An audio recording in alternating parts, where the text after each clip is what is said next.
안녕하세요, 묘한의사입니다. 얼굴 피부 질환 중에서 가장 중요한 질환은 지루성 피부염이라 그랬죠. 지루성 피부염과 여드름 겹치고 지루성 피부염과 모낭염이 겹친다 그랬죠. 그런데 지루성 피부염과 또 하나 겹치는 질환이 있습니다. 바로 주사입니다.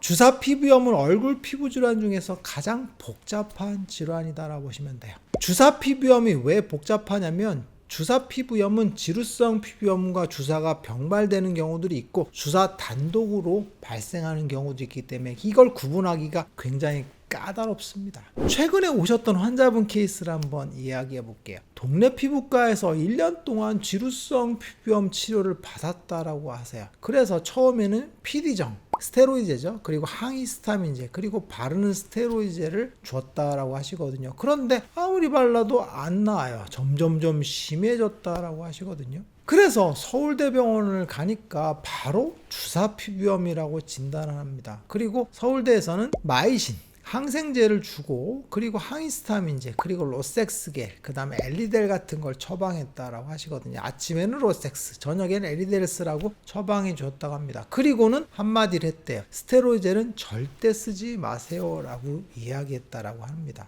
그러면 동네 피부과에서는 그동안 스테로이드제를 계속 바르라고 했어요. 그래서 오래오래 사용했는데 이제는 스테로이드제를 절대 쓰지 말라고 하는 겁니다. 이거 사실 너무나 상반된 치료죠. 그러면 이 책임은 누구한테 있겠어요? 맞습니다. 스테로이드제를 쓴 게 한 경우가 오진이라고 보시면 되는데 이게 오진하고 싶어서 오진한 게 아니라 지루성 피부염으로 진단을 해서 스테로이드를 처방한 게 맞거든요. 그런데 다시 보니까 주사한 거였죠. 이게 바로 혼동되는 첫 번째 질환이 지루성과 주사라고 보시면 될 것 같아요. 위에서 살펴본 케이스에서 보듯이 지루성 피부염과 주사는 매우 혼동되는 질환입니다. 실제로 헷갈리는 경우들이 굉장히 많거든요. 그래서 내원에서 오시는 경우에도 지루성 피부염으로 진단하는 경우들도 많고 주사로 진단하는 경우들도 많고 본인이 너무 헷갈려서 어디 말이 맞는지 모르겠다고 하는 경우들이 굉장히 많죠. 그래서 어느 피부과는 무조건 다 주사로만 진단하는 경우들이 있어요. 무조건 다 가면 다 주사야라고 하는 경우들이 많죠. 그래서 주사로 진단하는데 실제로 지루성인 경우들이 많죠.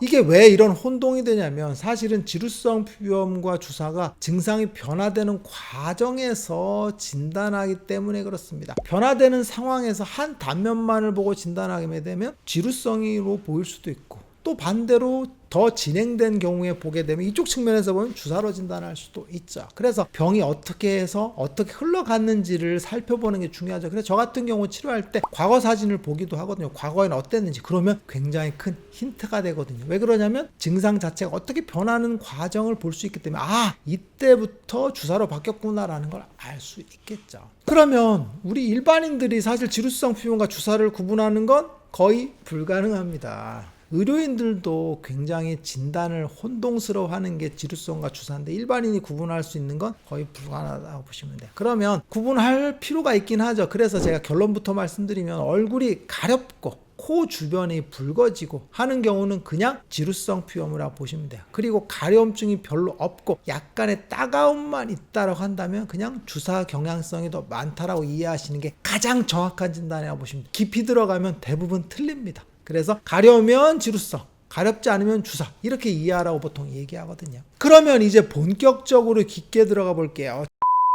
지루성 피부염과 주사는 과연 무슨 관계가 있을까요? 우선 주사라는 질환이 무엇인지를 알아야 됩니다. 주사라는 병은 흔히 안면홍조라고 말하는데 사실은 이 질환은 오해가 좀 많습니다. 얼굴이 붉어지는 병을 안면홍조라고 하니까 아무나 붉으면 다 주사라고 생각하거든요. 그런데 얼굴 홍조와 주사 피부염은 분명히 다릅니다. 주사가 얼굴이 붉은 건 맞지만 얼굴이 붉다고 해서 다 주사로 볼 수는 없다라고 보시면 될 것 같아요. 그래서 엄밀히 말하면 얼굴 홍조증과 주사라는 건 다른 병이다라고 보시면 돼요. 그러면 주사, 로사세아라는 병은 무슨 질환일까요? 심플하게 정의해보면 피부 혈관과 신경의 만성적인 염증 상태로 인한 얼굴의 붉어짐 그리고 구진과 농포다라고 정의할 수 있어요. 이 말에 다 모든 게 들어가 있다라고 보시면 돼요. 혈관의 염증 그리고 신경의 염증까지도 포괄된다라고 보시면 돼요. 그래서 얼굴이 붉어지는 거죠. 그리고 농포도 발생을 하는 그런 병이라고 보시면 돼요.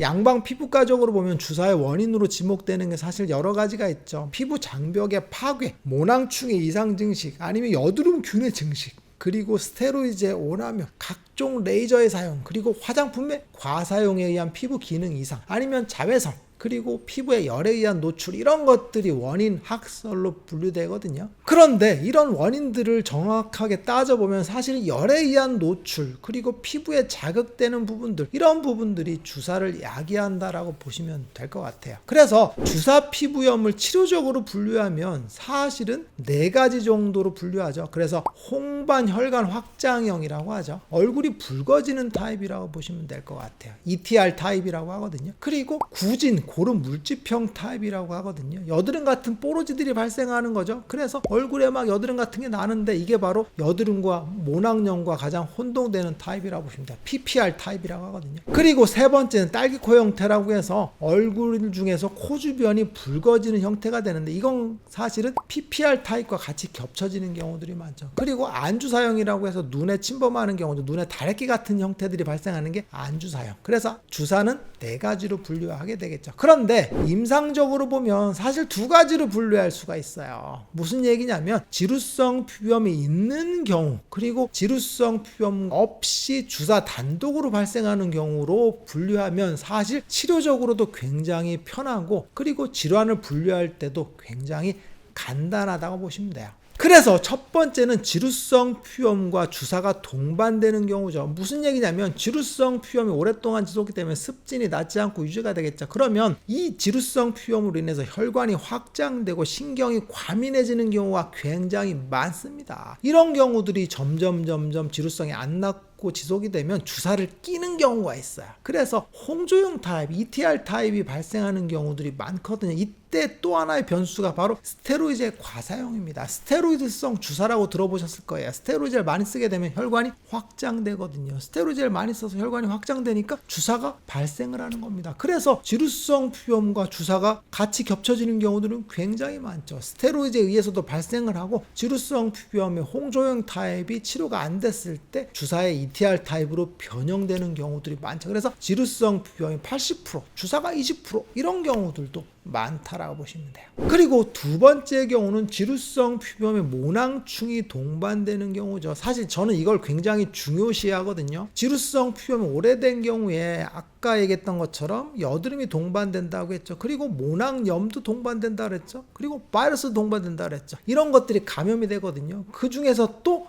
모낭충이 감염되는 경우들이 많습니다. 데모덱스라는 모낭충이 감염이 돼서 이상 증식하는 경우들이 많아요. 왜 그러냐면 지루성 피부염 오래되면 피부에 세균총이 비정상적으로 이상 증식한다 그랬죠. 모낭충, 기생충이거든요. 이것들도 이상 증식하는 경우들이 많아요. 피부에 늘 존재하는 이 모낭충이 갑자기 폭발적으로 증가하는 경우들이 많죠. 이게 지루성 피부염이 낫지 않고 있는데 모낭충이 갑자기 증가해서 굳은 고름 물집형 주사를 동반하는 경우죠. 그래서 PPR 타입 같은 경우에 여드름 같은 게 갑자기 쫙 나면서 동반되는 게 바로 모낭충증, 지루성 피부염과 모낭염이 동반되는 경우다 알아보시면 돼요. 그러면 왜 지루성 피부염에서 모낭충이 이상 증식하는 경우가 많을까요? 유수분 밸런스가 깨져 있으면서 피부에 세균총 자체가 무너지고, 그럼으로써 기생충 이상 증식하는 경우다라고 보시면 될 것 같은데, 이 모낭충이라는 게 굉장히 특이한 형태를 보인다라고 보시면 돼요. 이 모낭충은 원래 각질 형성 세포가 죽어서 나오는 각질을 먹고 살아요. 그리고 피지도 먹고 사는 우리 몸에 있는 청소부 같은 거거든요. 그래서 누구나 다 갖고 있는 거죠. 그 숫자가 적을 뿐이지 누구나 다 갖고 있는 게 모낭충입니다. 그래서 모낭 안에 사는 기생충이거든요. 모낭충의 크기는 보통 0.3에서 0.4mm 정도이고 작은 형태가 있어요. 그런 경우는 0.1에서 0.2 정도 사이즈인데 이게 모낭 안에 살고 있는 거죠. 그런데 이 문제가 뭐냐면 이 모낭충은 항문이 없어요. 그래서 모낭충의 일생은 보통은 알에서 부화해서 9.5일 정도로 되면 성체가 되거든요. 그리고 성체가 된 후에 5일 정도를 살아요. 그래서 수명은 2주 정도인데 항문이 없다 그랬죠. 그래서 먹는 동안에 배설을 하지 않아요. 그런데 이게 죽으면서 갑자기 뻥 터져버리거든요. 그래서 노폐물 같은 것들이 동시에 터져 나옵니다. 그게 바로 피부에 염증을 만듭니다. 그래서 여드름 같은 그런 염증들을 만드는 거죠. 그게 바로 그래서 PPR 타입, 굳은 고름 물집형 주사 피부염을 유발하는 겁니다. 이게 지루성 피부염과 모낭충이 같이 살았을 때 이런 형태들이 많이 생기거든요.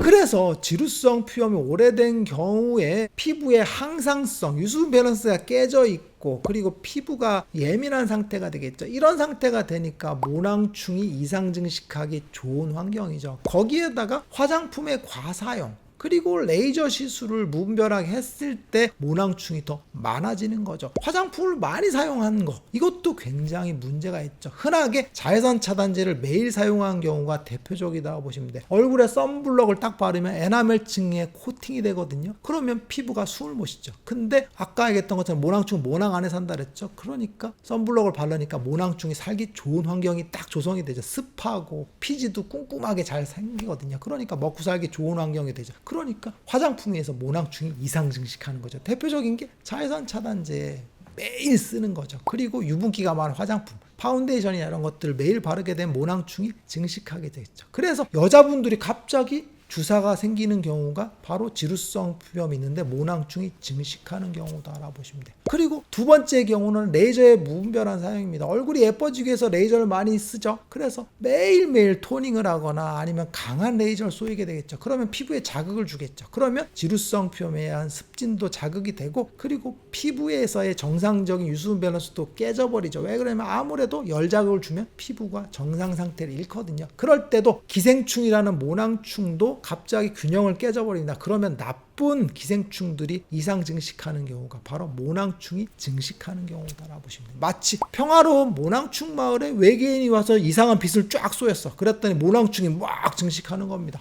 마치 박테리아가 사는 것처럼. 그래서 폭발적으로 모낭충이 증식하는 이유 중에 레이저의 과사용도 분명히 존재한다라고 보시면 될 것 같아요. 그래서 과거에는 주사 피부염이 굉장히 드물었어요. 그런데 최근에 주사 피부염이 굉장히 많이 증가하고 있거든요. 그렇다면 얼굴 주사 피부염, 얼굴 지루성 피부염, 얼굴에 모낭충이 증식한 경우에 도대체 어떻게 하면 좋을까요? 제가 지루성 피부염과 여드름, 지루성 피부염과 모낭염이 겹쳤을 때도 똑같은 얘기를 했지만 지루성 피부염과 주사 피부염이 겹쳤다, 지루성 피부염과 모낭충이 겹쳤다 하는 경우는 기본적으로 지루성 피부염에 대한 치료를 먼저 해줘야 돼요. 그러면 습진이 좋아지기 때문에 피부에 대한 예민도가 줄거든요. 그러면 모낭충도 일정 정도 줄게 됩니다. 그리고 거기에 모낭충에 대한 적극적인 치료, 이버맥틴 같은 약들을 적절하게 써주게 되면 모낭충이 증식이 줄어들게 됩니다. 그러면 정상적인 상태만 유지하면 되거든요. 이런 경우에 지루성 피부염과 주사, 지루성 피부염과 모낭충 이상 증식이 동시에 잡히는